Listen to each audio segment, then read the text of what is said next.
Muito boa noite a todos. Nós vamos dar início a mais um webinar do Hospital Santo Amaro, tá? E eu queria aqui, na qualidade de diretor médico do hospital, dar as boas-vindas aos nossos convidados, né? Nós estamos muito contentes, né? Muito felizes com esse evento, né?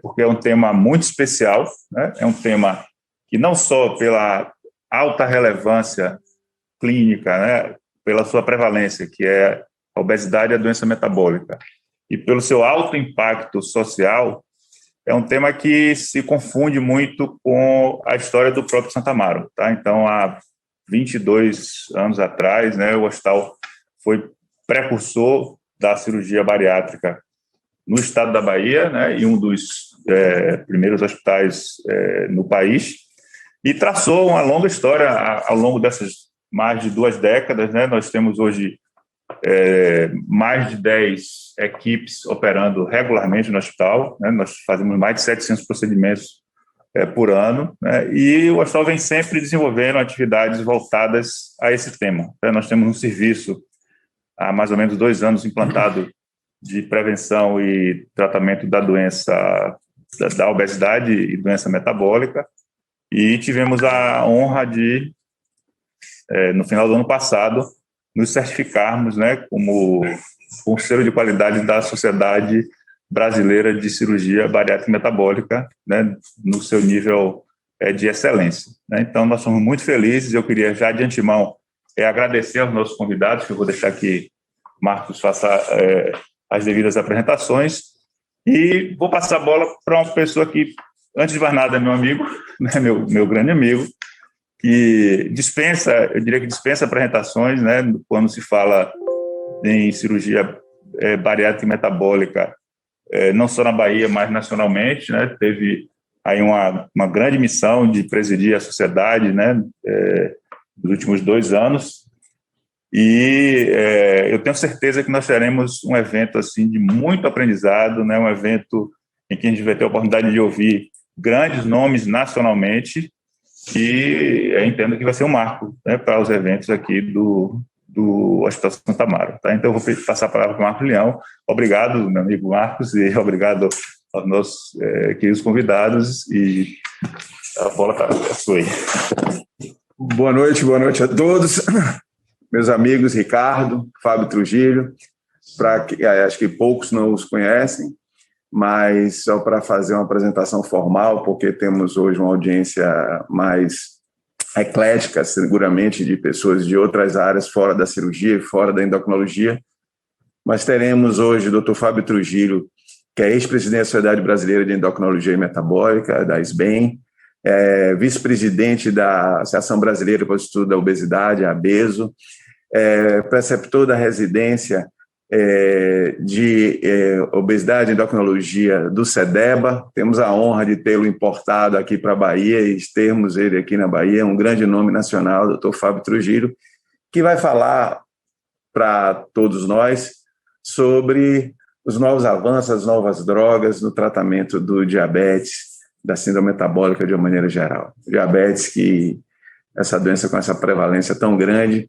e que nos últimos anos teve um grande incremento de novas drogas, novas abordagens farmacológicas, muita pesquisa, muitas evidências de melhora, não só do que nós já sabíamos em termos de benefícios nas complicações microvasculares, mas hoje com efeitos cardiovasculares maiores, eventos duros muito relevantes com essas novas alternativas, e, sem dúvida alguma, trazem uma grande contribuição para o tratamento do diabetes. E da obesidade também, principalmente com alguns análogos de hormônios intestinais, etc. Então, o Fábio vai falar um pouco para a gente sobre isso.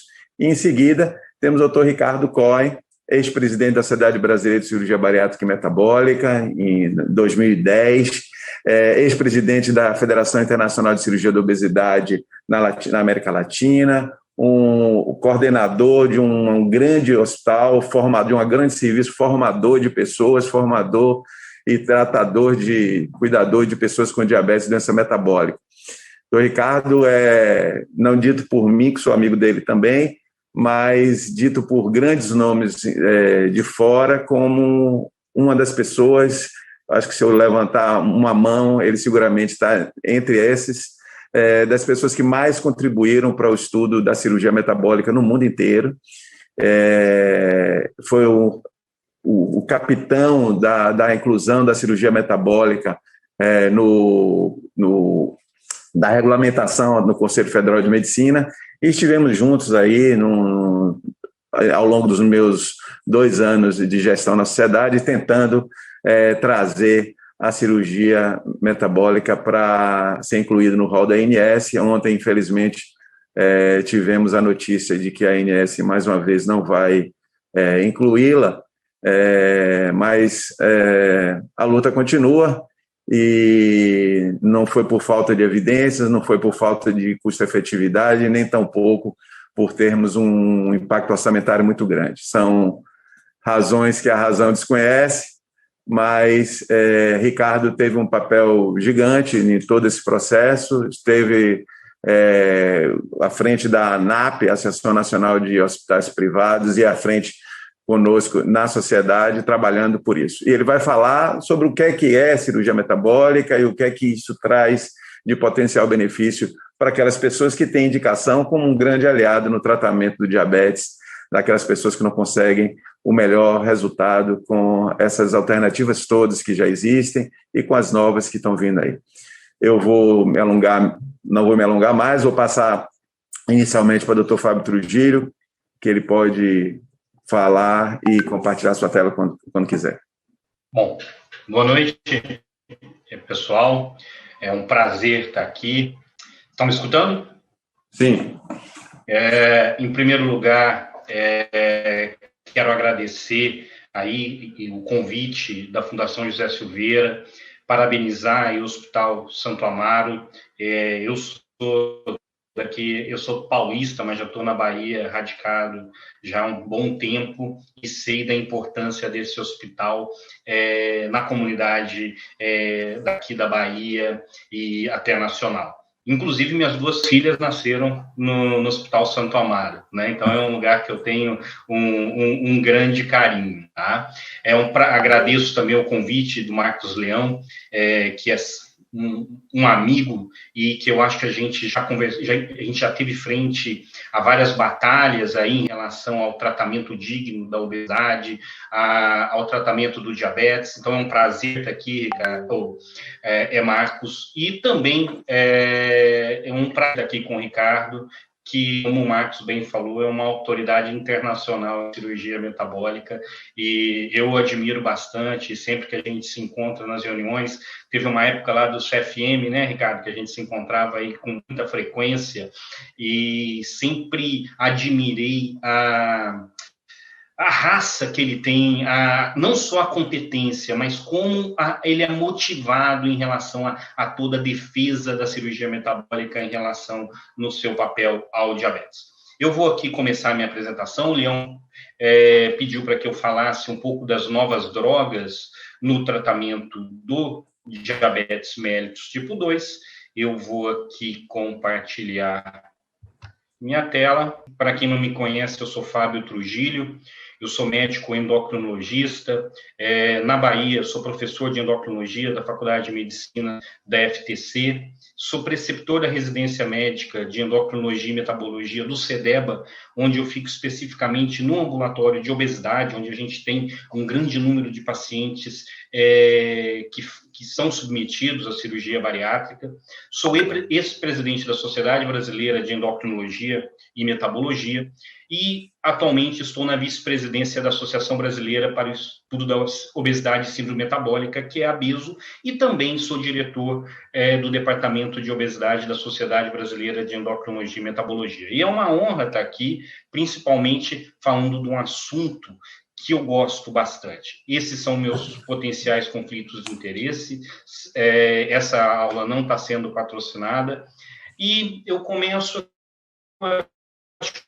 O Leão começou falando aí da importância e de como o diabetes tem feito parte aqui no nosso dia a dia, como tem aumentado o número de pacientes com diabetes. Me diz uma coisa, você sabe como é que eu faço para ativar aqui a seta? Clica lá no canto inferior esquerdo da sua tela, aparece um apontadorzinho ali. E aqui eu trago aqui dados, eu acho que muitos de vocês já ouviram falar do Vigitel, mostrando aqui como obesidade e diabetes andam juntos. Então, a gente tem aqui no Vigitel de 2018, e a gente vê isso já no Vigitel que foi publicado ano passado, também essa alta prevalência de obesidade. E é interessante, quando a gente olha os dados mundiais de diabetes, a gente vê que a prevalência mundial de diabetes é em torno de 9%, 10%. Aqui no Vigitel, Brasil, um pouco menor, mas é interessante levar em consideração que essa é uma pesquisa feita por telefone, né? E a gente sabe o quanto o paciente, a pessoa com diabetes, ela muitas vezes reluta em falar que tem o diabetes ou até entender. Quantas vezes eu recebo no consultório pacientes que estão medicados com medicamentos antidiabéticos e quando eu pergunto o que te traz ao endocrinologista, ele fala, doutor, eu vim aqui porque minha glicemia está um pouco alta, e aí você fala, você tem diabetes? Não, minha glicemia está um pouco alta. Isso eu falo em pacientes que têm um nível sociocultural muito grande. Então, eu acredito que realmente esses números estejam até inferiores ao que a gente realmente vê.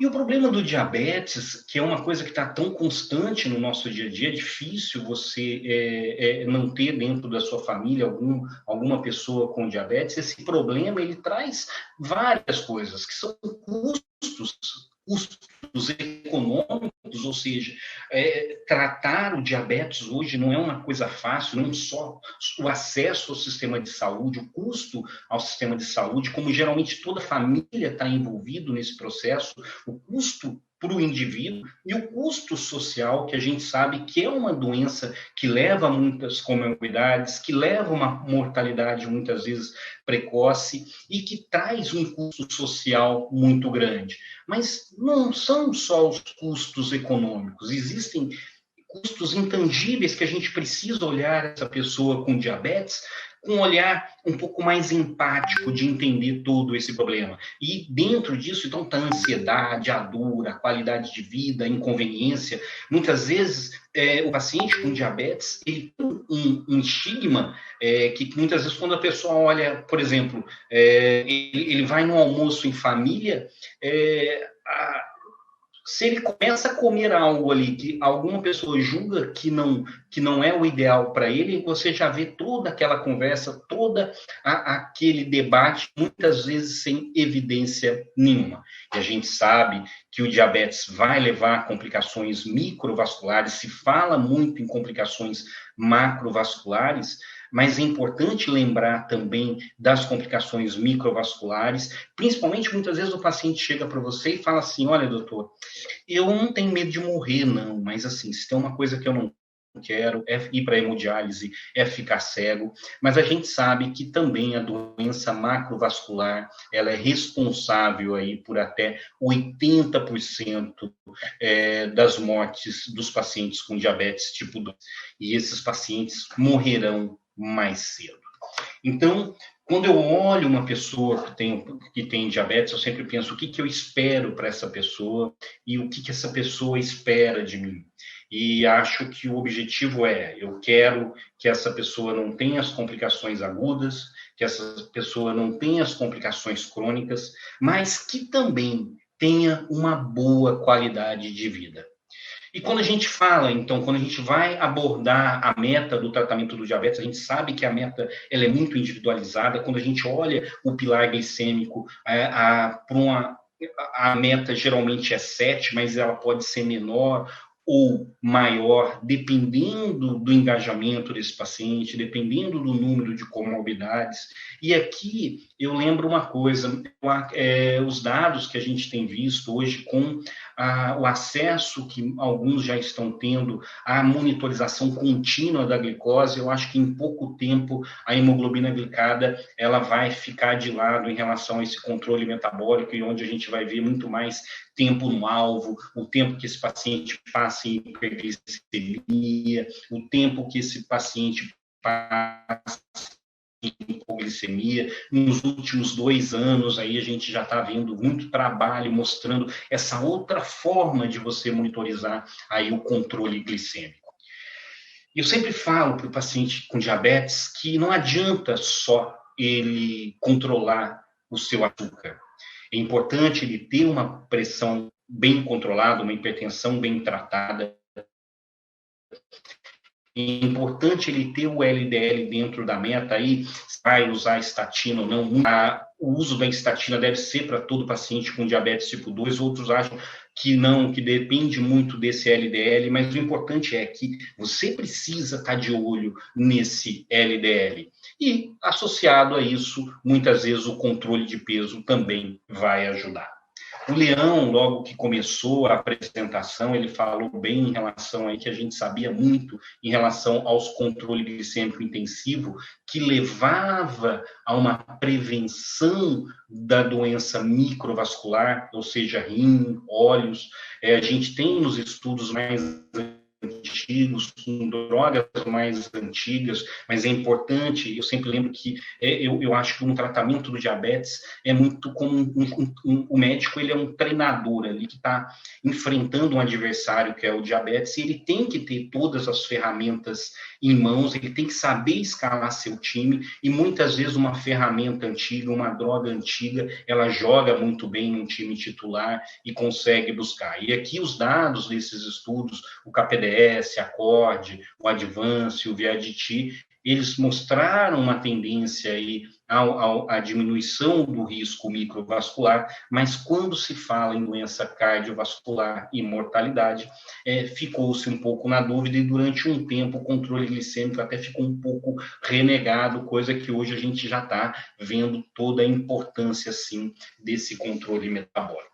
Esse aqui, então, quando se fala em relação a esse paciente, ao controle dos fatores de risco, esse é um dado interessante que foi publicado em 2018, que mostrando o seguinte, que aquele paciente que tem os 5 fatores de risco bem controlados, ou seja, eles não apresentam esses fatores de risco alterados, eles apresentaram o mesmo risco de mortalidade em relação aos pacientes que tiveram do controle. Isso aconteceu para mortalidade cardiovascular, isso aconteceu para infarto, mas isso não aconteceu para insuficiência cardíaca, mostrando que parece que em relação à insuficiência cardíaca não adianta só você ter todos esses controles, e você precisa ter algo a mais nesse processo.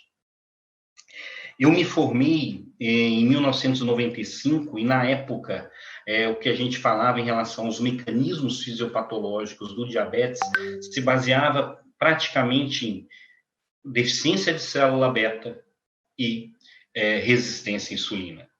E eu acho, depois, aí, com a chegada da cirurgia bariátrica, eu acho que a cirurgia bariátrica metabólica, ela trouxe um incremento muito grande no estudo do paciente com diabetes, a gente começou a ver N outros mecanismos fisiopatológicos, então aqui reabsorção de glicose, captação, a disfunção do próprio neurotransmissor e secreção de de hormônios gástricos, como GLP-1, GIP, e também aqui do glucagon. E com isso foram chegando várias drogas que podem te compor, que pode fazer com que você jogue aqui nesse time. E não vou trazer aqui qual a melhor droga, mas é que é importante que o médico, quando vai enfrentar o desafio desse paciente que tem diabetes, é importante ele saber, dentre aqui esses além de conhecer os mecanismos fisiopatológicos, ele saber aqui qual droga que ele pode contar, aonde vai atuar, e muitas vezes se você tem uma droga ou uma ferramenta que vai atuar em diferentes setores, você com certeza vai ter vários resultados. E como eu saí da residência de endocrinologia no ano 99 para 2000, na época também a gente tinha metformina, os inibidores da alfa-glicosidase, que é o glucobai, as sulfonilureias e as insulinas. As as tiazolidinonas, elas estavam chegando, era uma grande novidade. A gente vê que de 2000 para cá, houve um número, não só um número de ferramentas fisiopatológicas importantes, mas também drogas mais elaboradas. Hoje, os tipos de insulina que você manuseia no tipo do diabetes te ajuda muito a buscar esse controle, porque uma das barreiras que você tem no tratamento do diabetes tipo 2 é a hipoglicemia. E muitas vezes, quando esse paciente experimenta uma hipoglicemia, ele fica com medo. E novas drogas que facilitam, que fazem com que esse paciente experimentem essa sensação, acabam ajudando. E hoje a gente tem associações de insulina com GLP-1 que também contribuem muito nesse sentido. Então, no tratamento do diabetes, é importante que a terapia seja individualizada, que tenha bases fisiopatológicas e, muitas vezes, vários agentes podem ser necessários para que você atinja essa condição. E aqui eu tenho todo o time, então eu sou por exemplo, a sulfanilureia, que é uma droga antiga, mas eu acho que dentro da sulfanilureas existem diferentes sulfanilureias, não dá para você colocar todas no mesmo grupo. A gliclazida, por exemplo, eu acho que dentro do grupo de sulfanilureia ela tem um papel de segurança muito importante, tanto que o Advance da gliclazida usou como droga base a gliclazida. É uma droga que eu acho que pode fazer parte, sim, do nosso arsenal. Mas, e quando você vai avaliar essa ferramenta, geralmente você avalia como é que é o potencial dessa droga em relação à hipoglicemia, como é que é essa relação em relação ao peso, ao desfecho renal, aos diversos fatores que você vai encontrar. E falando aqui em medicamentos mais novos para o tratamento de diabetes, eu não sei se, teoricamente, seria um nome adequado, medicamentos mais novos, ou se seria um novo olhar para esse paciente com diabetes, porque eu acho que hoje a gente tem que olhar esse paciente de uma forma mais ampla, de uma forma mais empática. A gente também tem muito mais conhecimento sobre isso. Mas, para me restringir aqui na apresentação, eu vou falar um pouco eu considerei 3 grandes grupos, apesar dos inibidores de DPP-4 já serem drogas um pouco mais antigas, eu vou falar um pouquinho deles aqui, dos inibidores da SGLT2, para quem não sabe, os inibidores da SGLT2, eles inibem a reabsorção de glicose tubular renal, fazendo um aumento da excreção de glicose, com isso melhorando a glicemia, mas existem outros efeitos que a gente vai discutir aqui, e os agonistas de GLP-1, que eu acho que principalmente a plateia de cirurgiões, eu acho que sabe o quanto o agonista de GLP-1 ele é importante todo esse processo, até tem alguns estudos mostrando que aqueles pacientes que têm uma ação melhor do agonista de GLP-1, eles têm aí um menor risco de reganho de peso pós-bariátrico. E aqui falando no agonista de GLP-1, eu acho que quando a gente vai falar em agonista de GLP-1, é importante que também dentro desse grupo existem 2 grandes grupos de agonistas. Existem aqueles agonistas análogos de GLP-1, que tem uma ação mais curta, e aqui a exenatida, a lixisenatida, que são drogas que não pegaram muito no nosso dia a dia, enquanto isso tem aquelas drogas, aquele agonista de GLP-1 com ação mais longa, e aqui a gente conhece muito a liraglutida, a dulaglutida, que é semanal, a semaglutida, que é semanal, e também, agora que está chegando aí a semaglutida oral. Mas é interessante que esses agonistas de GLP-1, então a gente sabe que o agonista de GLP-1, o risco de hipoglicemia é menor, porque ele age estimulando célula beta glicose dependente e bloqueando o glucagon, ou seja, é um hormônio contrarregulador. Em relação à perda de peso, ele age, existem diferentes perdas de peso entre esses vários análogos, cada um tem o seu perfil, a gente viu que a semaglutida ela tem uma perda de peso maior dentre esses análogos de GLP-1. O GLP-1 ele mostra, alguns deles, benefícios renais, a maior parte desses que mostram benefícios renais, eles estão nesses de longa duração, que é a sema, que o Ozempic, né, o nome comercial, a Dula, que é o Trulicity, e a Lira, que é o Victoza.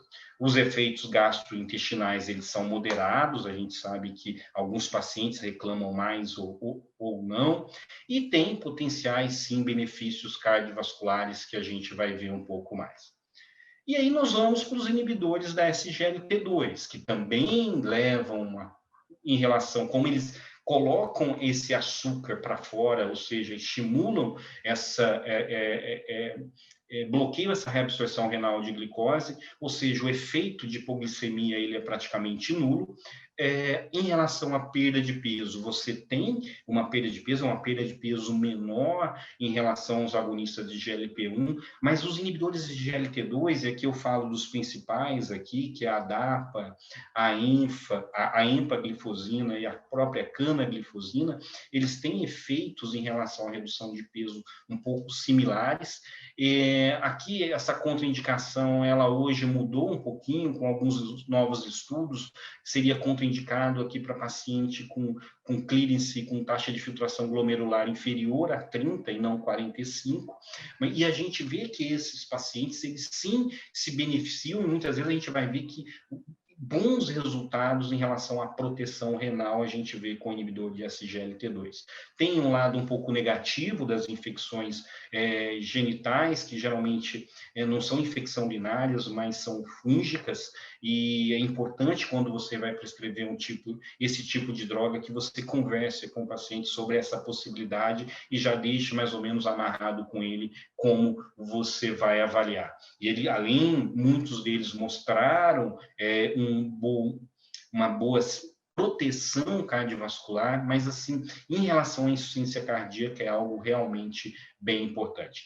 Em relação à cetoacidose, em alguns casos, eu acho que a gente tem que tomar um certo cuidado, e eu acho que o inibidor de SGLT2 não é uma droga para ser usado naquele paciente que esteja doente, ou seja, internado, ou vai para uma cirurgia, porque a gente, em alguns casos, pode ver, sim, uma cetoacidose normoglicêmica. Os inibidores de DPP-4 mais antigos, eles têm, então, o que é o inibidor de DPP-4? Acho que a maior parte de vocês conhece, mas eu acredito que tenha também pessoas que não são tão familiarizados aqui, eu acredito que tenha não médicos também. E o inibidor de DPP-4, então, ele inibe uma enzima que vai degradar o GLP-1, fazendo com que esse GLP-1 prolongue um pouco mais sua ação, mas ele tem um efeito de redução de glicada menor do que um agonista de GLP-1, e os estudos mostrando que ele é eficaz em relação, apesar de não ser tão potente em relação à redução de glicada, ele apresenta, sim, eficácia e pode fazer parte do nosso time em relação ao tratamento do diabetes. Ele é seguro depois de 2008, com o estudo da rosiglitazona, que mostrou um pouco de risco cardiovascular, e a partir de 2008 começou-se a existir os estudos de segurança cardiovascular. Aqui, eu esqueci de falar da alogliptina, que também é um inibidor de DPP-4, então aqui são os principais estudos de desfecho de segurança cardiovascular com os inibidores de DPP-4, todos eles foram seguros, tá? Agora, quando a gente vai aqui para a hospitalização por insuficiência cardíaca, a saxagliptina mostrou-se aqui um pouco insegura, enquanto que a alogliptina bateu na trave, mas não teve diferença significativa, e a sitagliptina e a linagliptina aqui se mostraram seguras. E aí, com isso, começaram a se chegar a vários estudos, é uma sopa de letrinha. É difícil, porque cada dia surge um novo estudo, e aqui eu tentei agrupar um pouquinho. Então, dentro dos GLP-1, então, a grande parte é engraçado que às vezes eu faço uma memorização assim, e geralmente o primeiro nome tem a ver com a substância, mas nem sempre é assim, a gente vai ver aqui, tem exceções. Mas o líder, então, é a liraglutida, o Susten-6, e aí existem vários comparativos, mas esse é o estudo de segurança cardiovascular com a semaglutida subcutânea, o Harmony, que é com a albiglutida, que é uma medicação que a gente não tem aqui, o Pioneer, que é com o Pioneer 6, que é com a semaglutida, o Rewind, que é a dulaglutida, e aqui a elixenatida e a isenatida, que a gente não foram drogas que não vingaram no nosso meio, nem mostrou segurança, não mostrou proteção cardiovascular. E quando a gente vai olhar a MACE, o que esses estudos nos mostraram? Então, mostrou aqui que em relação ao desfecho primário, o que é MACE? Então, aqui, nós vamos colocar aqui a mortalidade por todas as causas, nós vamos colocar o risco que esse paciente tem com 3 vertentes, não só a mortalidade cardiovascular, não só a internação por doença cardiovascular, e o que esse paciente, o que esses estudos nos mostram? Então, mostra que o líder, mostrando que foi o primeiro estudo, mostrou 13% de redução de desfecho primário, o SUSTEN 6 mostrou 26% de redução de desfecho primário, e o Rewind, tá? Essa população desses estudos, a maior parte dessa população eram de pacientes em prevenção secundária, exceto aqui o Rewind com a dulaglutida, que tinha um percentual maior aqui de pacientes, em torno de 65% a 70% de pacientes em prevenção primária, apesar que a gente sabe que o paciente com diabetes, ele tem já um risco cardiovascular um pouco elevado, mas a gente considerou aí dentro desse estudo a prevenção primária. E quando a gente vê MACE em relação à mortalidade por todas as causas, a gente vê também diferença nos estudos, e uma coisa interessante que eu vou falar é que quando a gente avalia dentro dos agonistas de GLP-1 e dentro dos inibidores de SGLT2, os únicos que deram bons resultados em MACE e em mortalidade cardiovascular, os dois juntos, lembrar que a mortalidade cardiovascular faz parte do MACE, foi o líder com a liraglutida e o Empareg com a empaglifosina. E uma coisa interessante, quando a gente vai avaliando cada um desses estudos, é que quando a gente olha em MACE, a gente vê que geralmente esses pacientes, eles apresentaram sim uma redução desses desfechos. Quando a gente olha a mortalidade por todas as causas, a gente vê aqui um número bem interessante de uma redução aqui de até 49% em relação ao Pioneer 6, mas fugiu um pouquinho aqui da média dos outros estudos. Em relação à internação com insuficiência cardíaca, que é um benefício que a gente vê muito nos inibidores de SGLT2, a gente vê que esses estudos eles não mostraram tanto isso. E o AM, que aqui entra o IAM não fatal, que também compõe o MACE, tá? A gente vê que não foram todos os estudos que mostraram apenas o Harmony com a albiglutida, que foi uma droga que acabou não chegando aqui no Brasil. Mas uma coisa interessante que o SUSTEN com a semaglutida e o Rewind com a dulaglutida nos trouxe foi em relação ao AVC, mostrando aqui uma redução interessante de AVC, claro que não dá para você falar, porque o estudo não foi desenhado para melhorar, para mostrar proteção em relação ao AVC, mas quando você separa esses desfechos, você vê que teve aqui um cenário interessante. Quando a gente vai para os inibidores de SGLT2, então lembra que eu falei que em relação à liraglutida, ela levou a diminuição de desfecho e a de mortalidade cardiovascular, e a empaglifosina foram os dois medicamentos que levaram nesses estudos, nesses CVOTs, que tiveram tanto benefício em relação ao MACE, quanto também a mortalidade cardiovascular. E aí tem o Canvas com a canaglifosina, e uma coisa interessante, o DECLARE com a dapaglifosina, um estudo de segurança renal, que é o CREDENCE, e aqui tem o VERTES, que foi com a ertoglifosina, mostrando aqui que quando a gente fala de GLP-1, a gente vê que os de curta duração, lixelanatida, não mostrou tanto desfecho, a isoniazida, alguns desfechos até melhoraram, mas o vértice aqui foi com a ertoglifosina, que é uma glifosina que a gente não tem aqui, mas ela diferenciou dos outros, mostrando assim, quando se pergunta, será que é um efeito de classe? Parece, quando a gente olha aqui em relação à insuficiência cardíaca, você vê que impacto que isso tem em desfecho em relação à insuficiência cardíaca, mas o vértice com a ertoglifosina não mostrou esse efeito de grupo.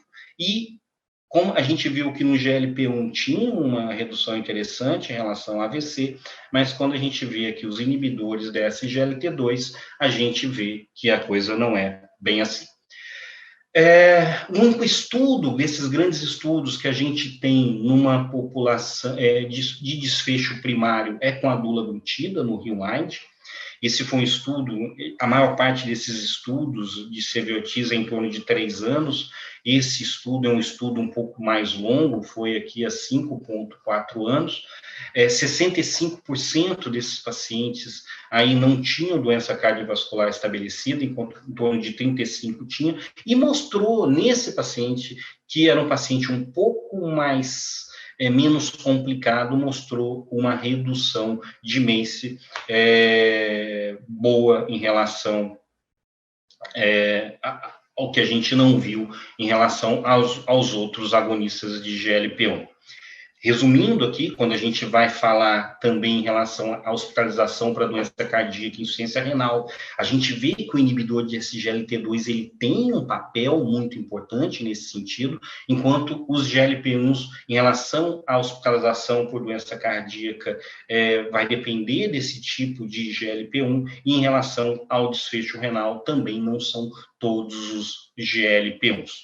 E isso tudo, o que isso traz? Quando a gente fala de muito estudo, mas o que isso traz para a nossa prática, né? Que é importante que hoje... Então, lembra que eu falei no início, a gente precisa tratar a glicada, a gente precisa tratar a LDL, a gente precisa buscar controle pressórico, a gente precisa...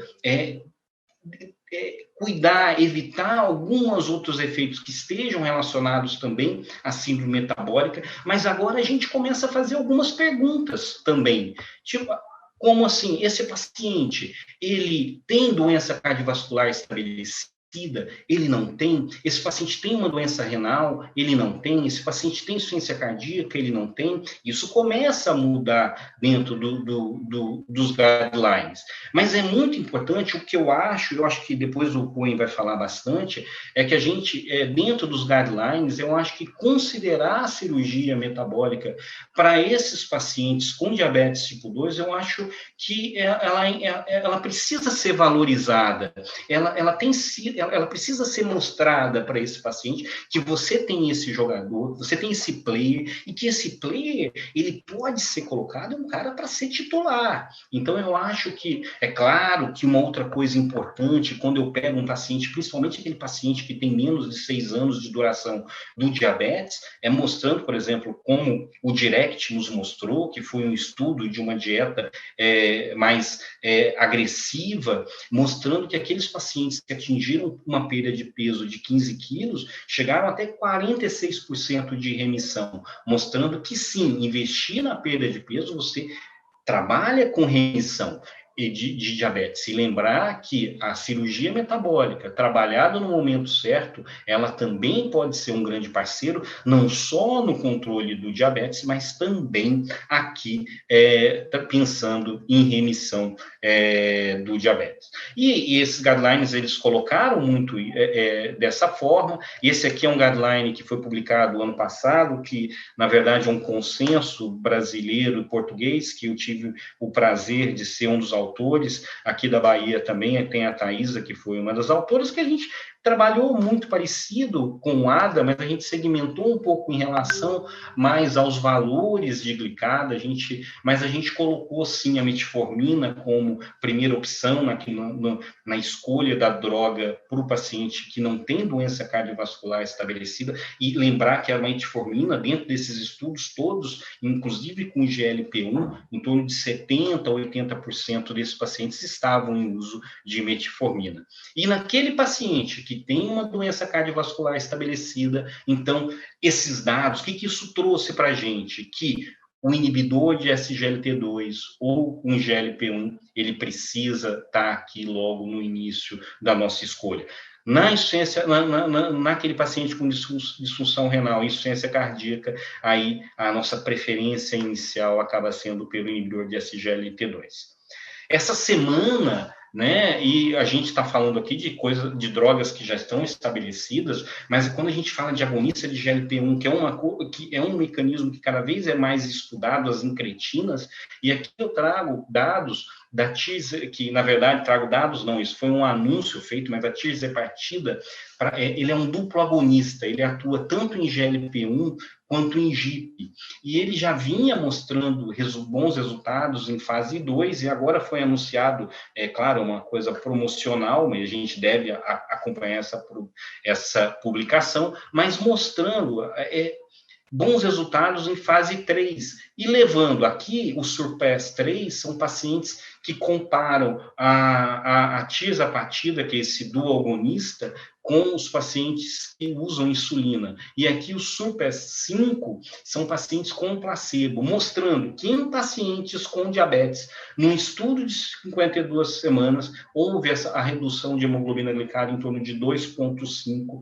e de 11,6% em relação ao peso, que é uma perda de peso importante, principalmente que são pacientes diabéticos, que a gente sabe que são pacientes que perdem geralmente menos peso, né? E recentemente, tem mais ou menos 2 semanas, foi publicado no New England um estudo aí da semaglutida, mas aí em pacientes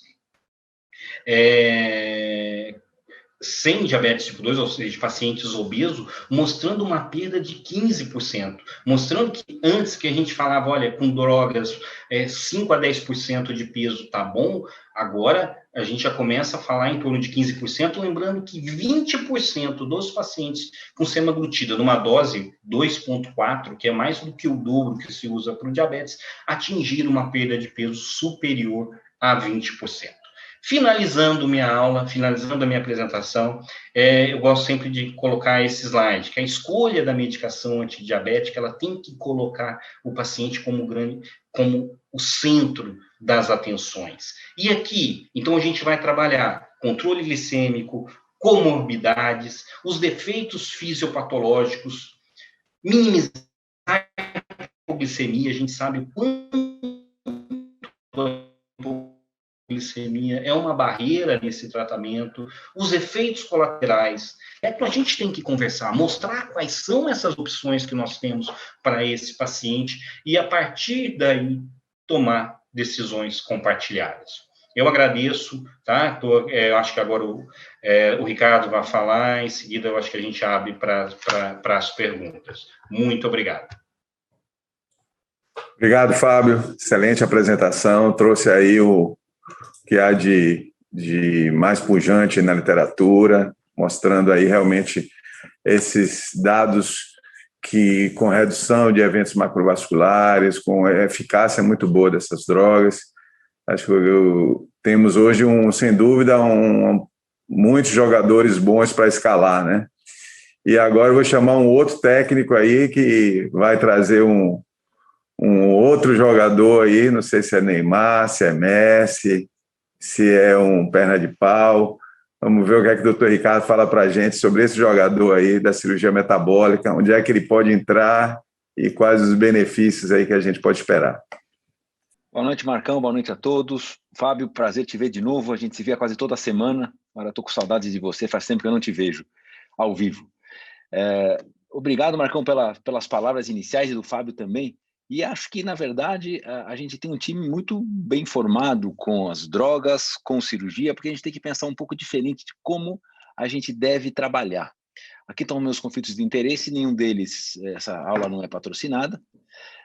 Eu vou conversar sobre onde estamos com o tratamento clínico, mas vai ser 5 segundos, o Fábio já cobriu tudo. Qual é o racional da indicação e para que serve a cirurgia metabólica? Quais são os resultados? Qual é o melhor modelo de cuidado dos nossos pacientes? Então, esse é o tratamento tradicional do diabetes, ou tratamento clínico, que o Fábio mostrou, que seja até dietas hipocalóricas ou restritivas em relação ao número de calorias, como o Direct Trial mostrou em diabetes com menos tempo de evolução e com uma HB glicada menor, mostra-se que realmente a restrição calórica é importante, ela serve como um tratamento para remissão do diabetes. Porém, a gente sabe, como o Fábio mostrou, as novas drogas estão cada vez melhores, seja os análogos do GLP-1, que mostram diminuição de mortalidade, seja o Emparré, que o Fábio já comentou com a gente, diminuição de mortalidade basicamente por insuficiência cardíaca com os inibidores do SGLT2, e eventos cardiovasculares, seja da dapaglifosina ou dapaglifosina, e da canaglifosina em relação a eventos cardiovasculares e renais. Mas se sem essas drogas, 2019, já era caro, veja, $1 a cada $7, eu tinha esses números brasileiros, e na verdade não estão atualizados, por isso que eu não trouxe para vocês, mas não é muito diferente que isso. $1 a cada $7 gasto nos Estados Unidos para o tratamento de diabetes e suas complicações, é isso que sai, quase mais do que 10% do dinheiro vai para tratar diabetes ou suas complicações. Então a gente tem que mudar um pouquinho a forma de ver. O que a gente chamaria de mudar a forma de ver? É usar as formas convencionais, isto é, estilo de vida, dieta, atividade física, que isoladamente não fazem nada, associando com as novas drogas realmente muito potentes, SEMA 2,4%, mais de 20% dos pacientes, mais de 30% dos pacientes perdendo mais de 20% do peso total, é realmente impressionante. E a gente tem que trabalhar junto com o que eu chamei de novas terapêuticas do diabetes, que é a cirurgia trabalhando em conjunto com o melhor tratamento clínico disponível. E eu tenho algumas evidências para mostrar que esse é um casamento que pode dar muito certo, aliás, já está dando certo. Eu queria fazer uma definição primeiro do que é cirurgia bariátrica e do que é cirurgia metabólica. Quando nós começamos isso em 2004, 2005, a gente dizia que cirurgia metabólica é tratar diabetes com pacientes com IMC baixo. Esse é um meia-culpa, eu pensava isso, não só eu, como eu era acompanhado de grandes líderes mundiais em cirurgia bariátrica na época, e a gente acabou entendendo que não é. É qualquer procedimento sobre o tubo digestivo que tem como objetivo o controle do diabetes e de suas doenças associadas, hiperlipidemia, hipertensão, etc., através de mecanismos que dependem e independem da perda de peso. Então, a gente tem mecanismos antidiabéticos diretos, não é o tema da aula, eu passaria meia hora falando só sobre isso, e também dependemos da perda ponderal, que é um efeito desejado e importante para o controle dessa doença. Porém, não há relação direta nenhuma sobre o IMC de base, eu vou justificar por quê. O IMC deve ter papel secundário para a escolha terapêutica, porque eu não conheço doença nenhuma que baseia seu tratamento no peso e na altura dos pacientes. Nenhuma. Nem mesmo a escolha das drogas ou tratamento clínico do diabetes. O IMC é levado em consideração como critério de exclusão de pacientes. Entendo que nós vamos tratar pacientes portadores de diabetes e obesidade com IMC acima de 27,5 com análogo de GLP-1, por exemplo, porém, não é um critério de exclusão. Se o doente tiver 26,3 e tiver um diabetes que precisa ser tratado com análogo de GLP-1, ele vai ser tratado. Só que a gente fundamenta o tratamento nos desfechos, basicamente, diminuição de risco e mortalidade cardiovascular. Então, o índice de massa corpórea, peso sobre o quadrado da altura, é um critério que, isolado, ele não serve para nada. Então, por que a gente tem que basear isso? Porque isso é um erro que vem desde 1990. Isso vem desde primeira definição de obesidade baseada em IMC para as diretrizes do NIH norte-americano. E é muito claro, resumidamente, que o IMC discrimina contra o sexo. A distribuição de gordura entre homens e mulheres no mesmo IMC é totalmente diferente. Discrimina quanto à idade. O indivíduo com mais idade ele tem uma concentração de gordura visceral muito maior do que o jovem. Discrimina contra etnias. Os asiáticos, os descendentes dos asiáticos têm uma concentração de adiposidade abdominal muito maior do que os não asiáticos no mesmo IMC. E, fundamentalmente, discrimina contra a forma física, o que eu quero dizer isso. Esse indivíduo tem 36 de IMC. Será que ele tem indicação cirúrgica? Obviamente não, porque esse é um quarterback do futebol americano universitário. Já essa senhora tem diabetes sem controle há 2 anos, tem o melhor tratamento clínico disponível, ela está disposta a gastar R$2.000 por mês entre drogas, dietas e consultas médicas, mas ela não consegue controlar, existe esse paciente. E ela tem IMC de 31,7. Então, será que o IMC é realmente o maior parâmetro para negar o acesso à cirurgia metabólica quando esse indivíduo tem indicação? Obviamente não é. Então, vamos primeiro ver na cirurgia o que nós temos de desfechos. Será que em relação a desfechos glucocêntricos, controle da glicose, a cirurgia é eficiente? É. Aqui nós temos 3 estudos randomizados e controlados. Aqui estão eles descritos, a porcentagem de pacientes com IMC acima e abaixo de 35, o tempo de segmento, os critérios de remissão de diabetes, que estão aqui descritos. E eu posso garantir para vocês que em todos esses estudos, o tratamento cirúrgico foi melhor do que o tratamento clínico em relação aos desfechos glicêmicos. Então, a gente tem que primeiro botar isso na cabeça. Será que o IMC influenciou nisso? Provavelmente não, mas vamos ver. Isso é uma meta-análise com 94 estudos, 95 mil pacientes operados, onde aqueles pacientes com IMC abaixo de 35 ou acima de 35, definindo a remissão de diabetes com HB glicada abaixo de 7, eles tiveram a remissão muito semelhante, isso com ou sem medicação. Então vejam, IMCs abaixo de 35 ou acima de 35, muitos pacientes, não há meta-análise e revisão sistemática, mostrou que o IMC de base não influencia os desfechos em relação à remissão do diabetes. Adianto para vocês que os guidelines do ADA mudaram e o desfecho glicêmico será abaixo de 6,5%. Mesmo assim, a gente chega com números muito próximos aí, 65%. O grupo da Getúlio Mingroni, que publicou isso, está republicando esses números, e está próximo de 64% a 65% em IMCs abaixo, acima de 35%, mesmo com a HB glicada abaixo de 7%, em IMCs abaixo ou acima de 35%. Nós fizemos uma meta-análise e revisão sistemática dos estudos randomizados e controlados, então nós temos nível 1A de evidência e recomendação, em relação a pacientes que tinham IMC de 30 a 35 nos estudos randomizados. A gente viu que remissão de diabetes completa no maior tempo de segmento a cada estudo beneficia muito, é favorável muito mais à cirurgia com pequena heterogeneidade. Se a gente vai em relação à redução da HB glicada, a mesma coisa, uma heterogeneidade pequena, muito pequena, que é favorável à cirurgia. Se a gente vai atrás da redução da pressão arterial, é grande a heterogeneidade, a grande maioria, com exceção do estudo Gateway, publicado pelo Schiavon, onde eu colaborei, aqui é o estudo nacional, é o único que estudou hipertensão como desfecho primário, aqui são todos desfechos secundários, mas mesmo assim é uma tendência de favorecimento à cirurgia, assim como uma tendência de favorecimento à cirurgia no aumento dos níveis de HDL no pós-operatório. Então aqui realmente o ápice da evidência científica mostra que em IMCs abaixo de 35, a gente tem os mesmos bons benefícios do que aqueles pacientes acima de 35.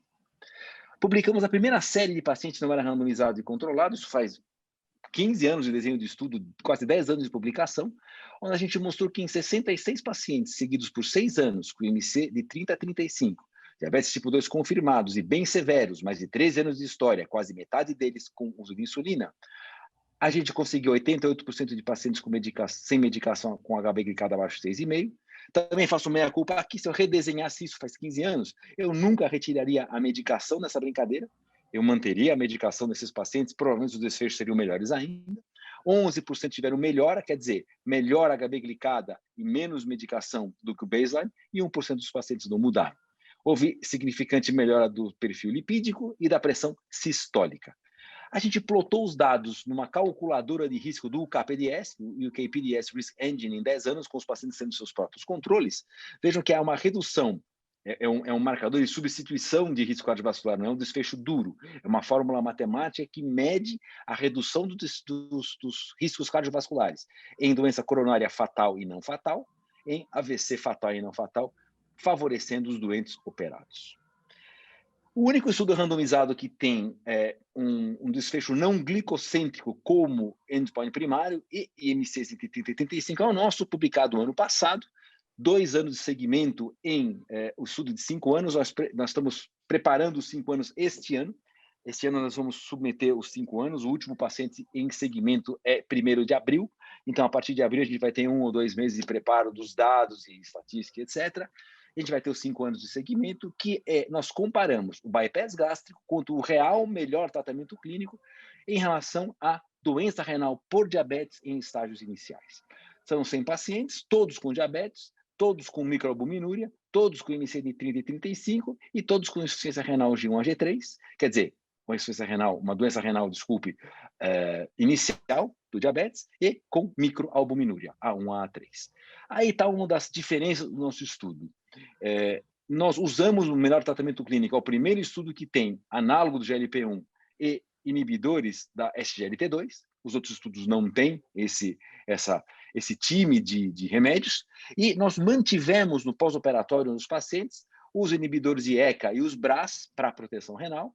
Nós mantivemos a estatina nos pacientes, mantivemos a metformina até nos pacientes tivessem alguma queixa, uma complicação gastrointestinal, normalmente diarreia, e as multivitaminas. Então vejam que a grande diferença aqui, basicamente, é a cirurgia.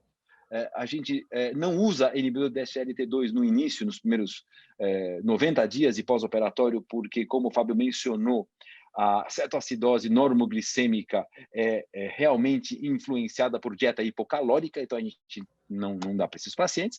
Os pacientes não necessitaram de análise de GLP-1 em todos esses pacientes nesse estudo. Então a grande diferença aqui é a cirurgia, nós mantivemos medicações antidiabéticas e medicações cardiovasculares.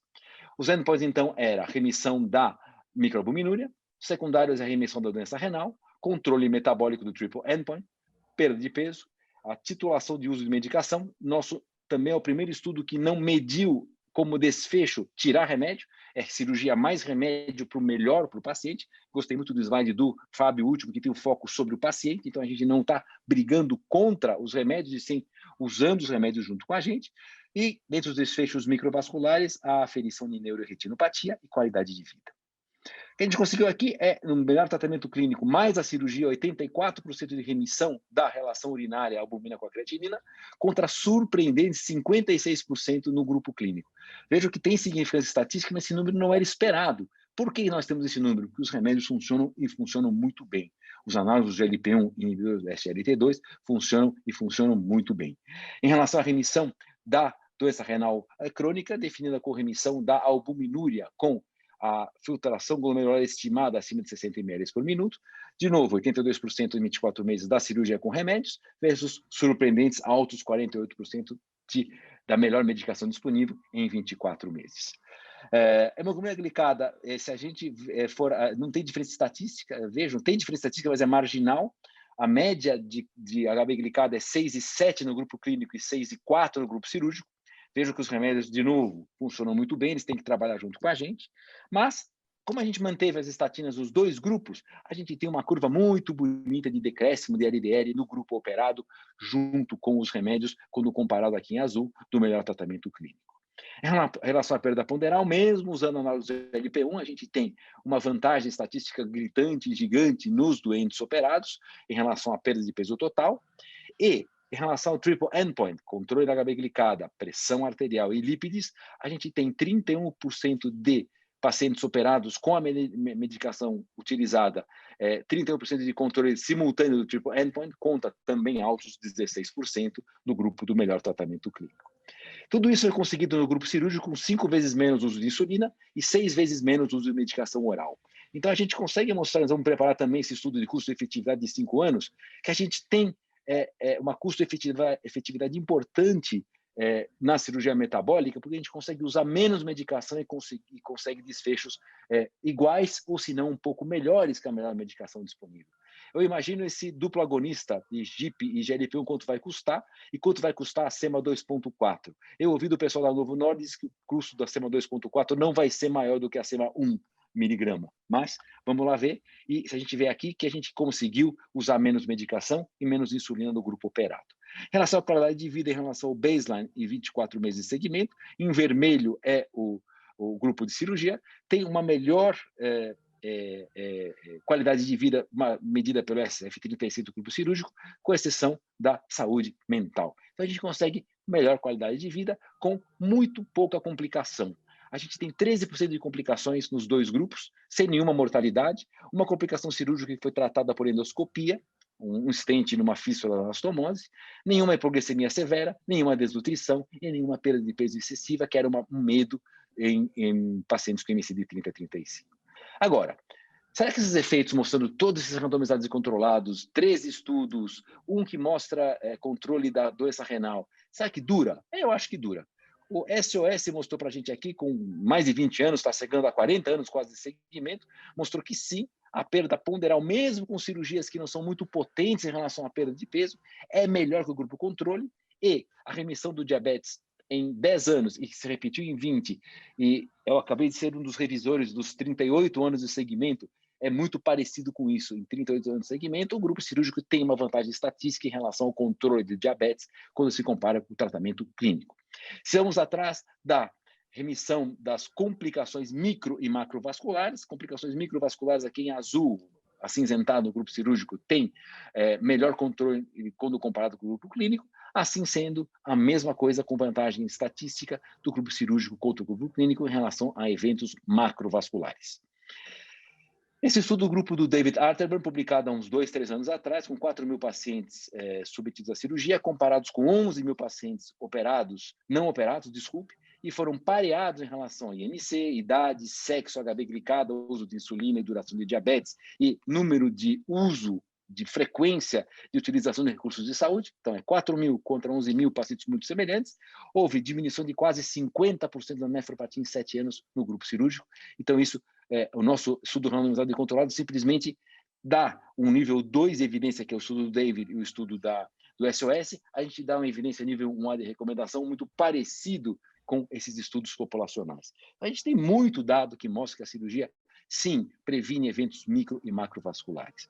Se a gente vai atrás dos estudos randomizados e controlados com mais tempo de segmento, o STAMPEDE, o primeiro estudo randomizado e controlado com desfecho glicêmico, mostra que as cirurgias, esse estudo não foi desenhado para medir a diferença do bypass e da HCE vertical, mas sim cirurgia contra remédios.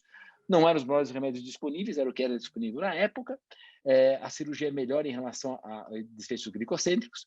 O mesmo com o estudo do Said Kramudin, o Diabetes Surgery Study, mostra que o bypass gástrico é melhor do que o tratamento clínico, mais alterações de estilo de vida em relação à queda da HB glicada. E finalmente foi publicado 2 semanas atrás, o estudo da Geltrude Mingroni e do Francesco, 10 anos de segmento, publicado no Lancet, 10 anos de segmento de pacientes submetidos ao bypass gástrico, derivação biliopancreática e tratamento clínico. A gente mostra que é muito interessante que o número de pacientes que vão ficando disease-free, quer dizer, sem doença ao longo do tempo, é muito grande, é mais de 60% dos pacientes operados ficam 10 anos sem exposição a eventos micro e macrovasculares e sem hiperglicemia.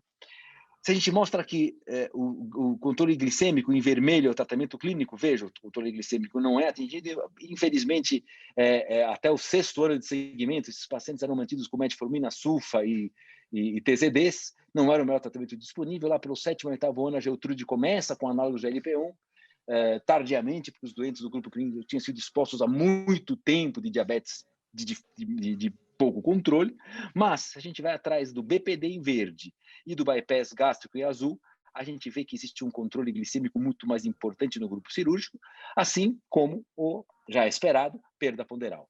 Tudo isso mostrando que, apesar de ter uma leve tendência da derivação biliopancreática ser um pouco melhor que o bypass, tem muita complicação cirúrgica e nutricional na derivação biliopancreática. E a conclusão aqui é que o bypass gástrico tem um muito melhor perfil risco-benefício quando comparada com a derivação biliopancreática. Aqui tem um senão. É injusto considerar remissão glicêmica no tratamento clínico, porque, por definição, o que a Geltrude fez remissão glicêmica é HB glicada abaixo de 6, sem medicação. Tratamento clínico sem medicação é algo difícil de ser conseguido, só se consegue no Direct Trial, porque são pacientes com diabetes muito light. Então, isso é reforçado nesse trabalho, na discussão, reforçado no editorial que foi feito, que é injusta a comparação, Porém, mesmo nessa injustiça, o tratamento cirúrgico, basicamente o bypass gástrico, se mostrou muito eficiente em relação a disease-free interval, a controle glicêmico e a perda ponderal. Tudo isso com uma muito melhor qualidade de vida. Esse é o vermelho, é o tratamento clínico. O que está mais por fora, o melhor qualidade de vida é realmente o bypass gástrico e com muito menos complicações relacionadas ao diabetes, seja micro ou macrovasculares, são 5% do grupo cirúrgico, contra 61% de complicações microvasculares e 11% das macrovasculares do tratamento clínico. A cirurgia se mostra muito mais efetiva nos desfechos duros, eventos micro e macrovasculares. E aí, já emendo na mortalidade. Nós temos 23 estudos agora que mostram que, a maioria aqui são estudos com bypass gástrico, que é uma redução da mortalidade de qualquer causa, câncer basicamente, nos pacientes submetidos a cirurgia bariátrica e metabólica, e esse é um trabalho de 2 anos atrás, onde foram estudados os Major Adverse Cardiovascular Events, onde se mostrou que esse estudo não é randomizado e controlado, é um estudo pareado de 16 mil pacientes, onde se mostrou que a cirurgia tem um efeito sobre a mortalidade muito mais importante do que aqueles não operados e que são os controles não cirúrgicos.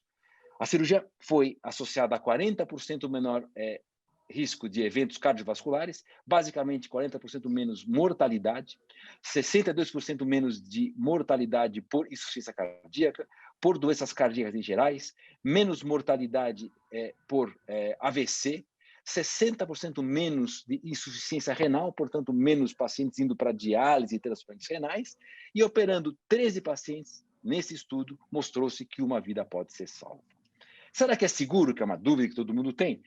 Em MCs acima e abaixo de 35 é muito seguro. Vejo que a morbidade de 30 dias é baixa, de 4%. Aqui em MCs abaixo de 35. Eventos adversos de 0,7% e uma mortalidade de 0,15%. A mortalidade hoje varia de acordo com os estudos de população mais grande, de 0,09% a 0,14%. Então, são operações muito seguras. Se for atrás de pacientes com diabetes, vejam que o bypass gástrico, aqui em preto, aqui embaixo, a mortalidade em pacientes com diabetes é muito próxima a uma artroplastia de joelho ou uma histerectomia laparoscópica. E 20, 30 vezes menor que um bypass coronariano. Então, acho muito melhor fazer um bypass gástrico, que tem muito menor mortalidade do que um bypass coronariano. A gente tem que pensar que o bypass gástrico é a opção para prevenir eventos cardiovasculares.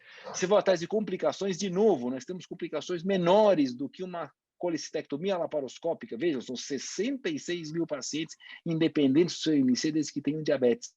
Desses, 16 mil submetidos a um bypass. Vejam que os bypass coronarianos têm um índice de complicações de 20 vezes, quase 15 vezes maior do que o bypass gástrico. E, fazendo um parênteses aqui para a ANS, ninguém impõe dificuldade para pagar um bypass gástrico, que deve ser umas 100 vezes mais caro. Mas bypass gástrico para IMCs acima de 30 não pode ser feito porque a ANS julga não ser eficiente. É realmente lamentável. Finalmente, estou no terço final da aula. O que preocupa é isso é a escala real. Obesidade e diabetes é a bolona amarela. Eu comparei com 2 doenças crônicas e progressivas, Parkinson, HIV ou AIDS doença. Vejam a diferença de incidência. Vejam os pacientes com IMC acima de 30. Compara aqui que deve ter, eu acho que junto umas 30 bolinhas aqui para dar essa bolona. Vejam os pacientes que têm o triple endpoint não controlado. Continua sendo o triplo ou quádruplo desses 2. Veja os pacientes que têm IMC acima de 50, é mais do que os portadores de HIV e muito parecido com os portadores de Parkinson. Vejam aqueles que são tratados clinicamente, é praticamente nada. E menos ainda aqueles que são submetidos à cirurgia. A gente tem que fazer alguma coisa. E qual a estratégia? Eu gosto muito de fazer a comparação com câncer. Se a gente tem um paciente com câncer de cólon, a gente vai trabalhar com oncologista para químio ou radioterapia para os melhores desfechos. Então, a gente tem que ter seminários como esse. Temos que trabalhar juntos, não é um debate, cirurgia contra o tratamento clínico. É sim cirurgia junto com o melhor tratamento clínico para o melhor desfecho para o nosso paciente. A gente foi educado, e essa educação está mudando, a ser que nem o centro de transplante. Troca o fígado, troca o rim, se vira com qualquer um por aí. E cirurgia bariátrica, centros de cirurgia bariátrica são focados em operar. O meu primeiro objetivo é operar o paciente, depois eu vejo o que eu vou fazer depois. Está errado. Está errado, nós temos que trabalhar exatamente que nem um centro de oncologia. A gente tem pacientes heterogêneos, a gente tem 5 subtipos de diabetes tipo 2, a gente tem um monte de remédios que funcionam muito bem. A gente tem que escolher muito bem quem deve ser operado e quem precisa ser operado e quem vai ser tratado com o melhor tratamento clínico. Nós trabalhamos em nosso centro, por exemplo, eu tenho 7 endocrinologistas, pelo menos 3 por dia em cada período juntos com a gente. Então a gente tem que trabalhar juntos para o melhor desfecho desses pacientes. E a gente tem que entender isso é fundamental para a gente sobreviver hoje, sobreviver para o melhor desfecho do paciente. A gente tem assim, o seguinte, o Fábio Trujillo liga para o Fábio, Marcão, não para o Fábio, Fábio liga para o Marcão. Marcão, tem um paciente com um apendicite. O Marcão vai lá, tira o apêndice, opera, ele mesmo dá alta e fala, tchau, paciente. Mas não é assim com cirurgia bariátrica e metabólica, é uma doença crônica e progressiva. Então o Fábio liga para o Marcão e fala assim, Marcão, tem um paciente com MC de 33,7, não responde a análogo de LP1, já estou com Tresiba em dose alta, esse indivíduo não está indo bem, já tem um evento cardiovascular, teve um episódio isquêmico transitório, então o Marcão vai operar esse paciente, ele vai ser mandado para o Marcão que vai operá-lo, só que, na verdade, isso tem que ser referenciado de volta ao Fábio, e o Fábio e o Marcos acompanharam junto para... O Fábio não precisa de educação, nem reforçar os desfechos. Mas se for alguém que é resistente à cirurgia, um clínico, um endócrinologista que fala, puxa, cirurgia mata, cirurgia não vai bem. Não é verdade. Isso a gente volta ao acompanhamento com o clínico para ele entender que estamos trabalhando juntos para o melhor desfecho do paciente. O último slide, não tenho dúvida nenhuma que estamos atrás da pílula mágica, da injeção mágica. Só que a injeção mágica e pílula mágica tem que ser gigantesca, porque a gente tem que evitar lesões de órgãos-alvo. A gente tem que promover um super perda ponderal. A semaglutida 2,4 já está chegando lá. A gente tem que ter desfechos glicêmicos. A gente sabe que a combinação desses remédios, mais a metformina, etc., também está chegando lá. Mas a gente tem que trabalhar mais, tem que ir atrás dos ácidos bilares que mudam com a cirurgia. A gente sabe que tem efeitos antidiabéticos diretos, a diminuição da resistência hepática, a insulina é quase que imediata no pós-operatório. A gente tem efeitos de secreção aumentada de insulina, independentes de comida, que são os efeitos incretino independentes dos ácidos bilares secundários. Então a gente sabe que traz da Magic Pill, mas a gente sabe que essa Magic Pill separada aqui pode juntar-se com o melhor tratamento clínico e como a oncologia, trabalharmos juntos para o melhor desfecho dos nossos pacientes, que eu não tenho dúvida nenhuma hoje em dia que é o melhor para o nosso paciente. Muito obrigado pela oportunidade de estar com vocês e vamos para a discussão se a gente tiver. Obrigado, Ricardo. Você e Fábio não deram aula, deram show, maravilhosas apresentações. Tem um monte de pergunta aqui, mas estamos muito adiantados. Eu vou fazer uma pergunta para cada um, porque eu acho que vocês praticamente esgotaram aí, embora ainda são terrenos que não tem limite, né? Eu vou perguntar primeiro para o Fábio, bem objetivamente. Hoje, com essas novas alternativas que a gente tem, se a gente não considerar o aspecto social, o aspecto de custo, você acha que ainda tem espaço para, por exemplo, as sulfonilureias, essas drogas mais antigas, partindo do pressuposto que o indivíduo tem a condição de escolher a melhor droga, ou a gente fica nisso mesmo, metformina, inibidor de SGLT2 e análogo de GLP-1? Eu acho que, obrigado, Leão, eu acho que existe um estigma em que o guia antigo não funciona, tá? Eu acho que o que está vindo para somar, tá? E você precisa conhecer, a gente coloca tudo muito dentro de cada grupo. Então, dentro do grupo de sulfonilureia, tem sim o seu espaço, como o N drogas tem chegado e contribuído para isso. Então, respondendo de forma direta, tem espaço para todas. O que o treinador precisa saber é quando vai colocar aquilo, em que combinação que ele vai colocar. É que nem uma coisa, o que eu acho em relação à cirurgia. Eu acho que acima de 30, o paciente o paciente com diabetes tem sido pouco indicado para a cirurgia com índice massa corpórea maior que 35, tá? Que eu acho que é uma coisa que existe um consenso entre a gente. Entre 35 e 30, ou menor do que 35, concordo que tem que se rever uma série de coisas, mas esse é um paciente que responde também muito bem a essa estratégia clínica. Eu não estou falando de custo, eu estou falando se o foco teu é buscar. É claro que uma cirurgia, por si, ela já é um tratamento crônico, né? E a gente sabe que o diabetes é uma doença crônica, e o fato de você fazer uma cirurgia, você não vai ter o problema da adesão do tratamento do diabetes, que ele é muito importante. Por outro lado, a cirurgia é definitiva, tá? E hoje a gente vive um cenário que esse paciente que responde melhor ao tratamento, isso eu falo baseado naquilo que eu acredito, do que eu trabalho, eu acho que esse é um paciente, sim, que muitas vezes precisa estar na cabeça do médico. Eu posso escalar, sim, esse paciente com obesidade grau 1 para cirurgia bariátrica, mas eu tenho também muitas armas para ser usadas, tá? Então, essa é a minha opinião. Ricardo, a gente tem hoje aí uma dubiedade, digamos assim, duas visões que estão praticamente opostas em relação ao timing da cirurgia bariátrica, da metabólica, no caso do paciente com diabetes.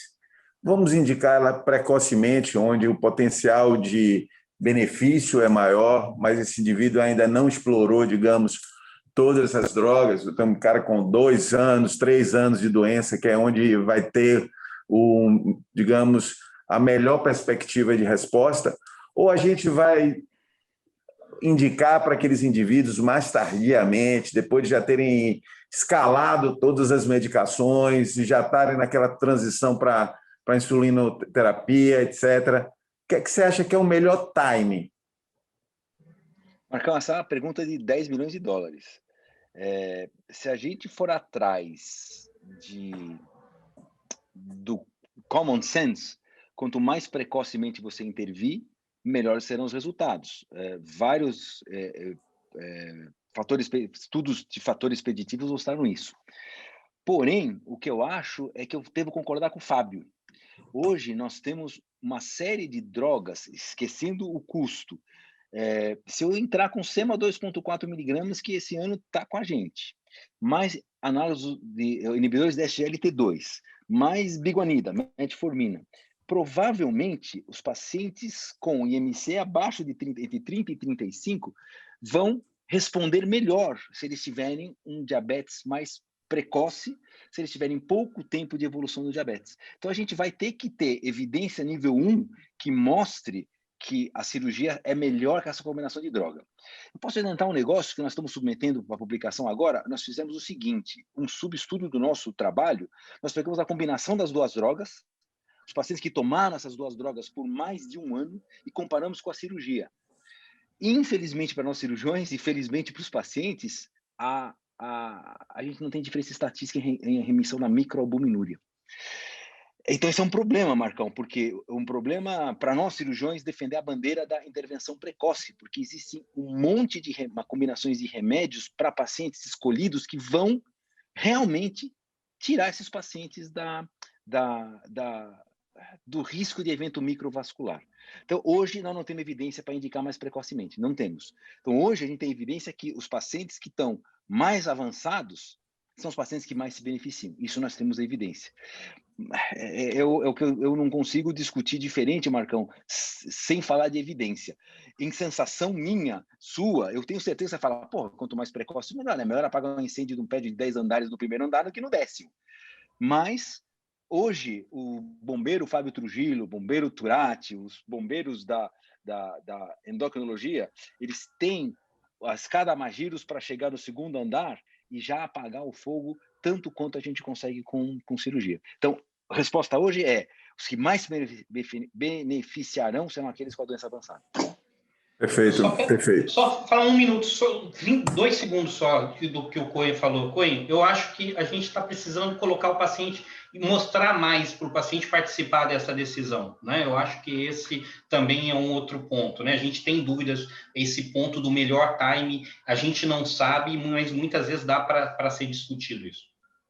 Não tenho dúvida que a gente tem de ver as peculiaridades de cada paciente, porque em termos de alternativas nós temos muito boas, mas o que a gente vê muitas vezes e a gente tem de considerar sempre a intenção de tratar, sempre o que acontece no dia a dia, a medicina do mundo real, né? E a gente vê de vários estudos aí que metade dos pacientes no segundo ano não estão aderindo ao tratamento.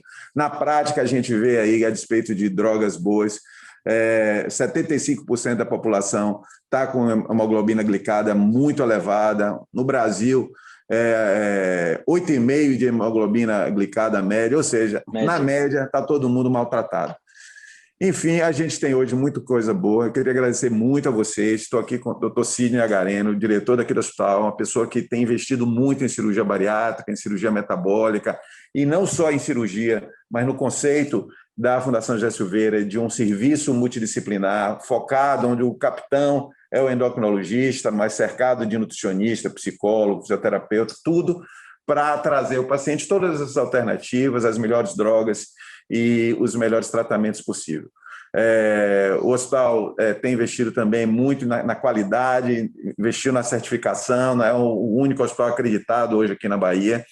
E eu acho que a gente trabalhando junto, hospitais, endocrinologistas, todas as especialidades médicas e o cirurgião entrando aí. Lembrando que esse ano nós temos aí 100 anos que estamos fazendo aí desde os primeiros estudos de insulina e que o cara, olha bem, viu, Fábio? Você sabe que o Bentin, o cara era ortopedista, né? Uhum. O cara era ortopedista, o homem que trouxe a insulina para a nossa realidade. Agora, se um ortopedista trouxe a insulina, um cirurgião do digestivo pode fazer alguma coisa um pouquinho melhor, né?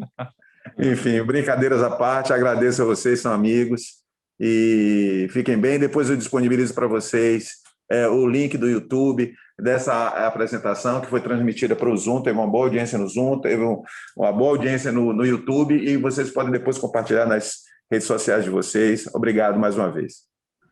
Eu que agradeço, foi um prazer estar com vocês. Para a Garena encerrar, eu vou ser bem breve, assim, eu acho que o Marco já falou tudo, assim, falas extremamente elegantes, né, todas fortemente baseadas na evidência, né, muito esclarecedoras. Eu só queria finalizar, dizendo que vocês criaram assim, um desafio para a gente, né? Para como é que a gente vai manter esse alto nível nos nossos próximos eventos, né? Porque realmente foi excelente, foi muito bom. Tá? Parabéns. Obrigado, né, por ter aceito nosso convite.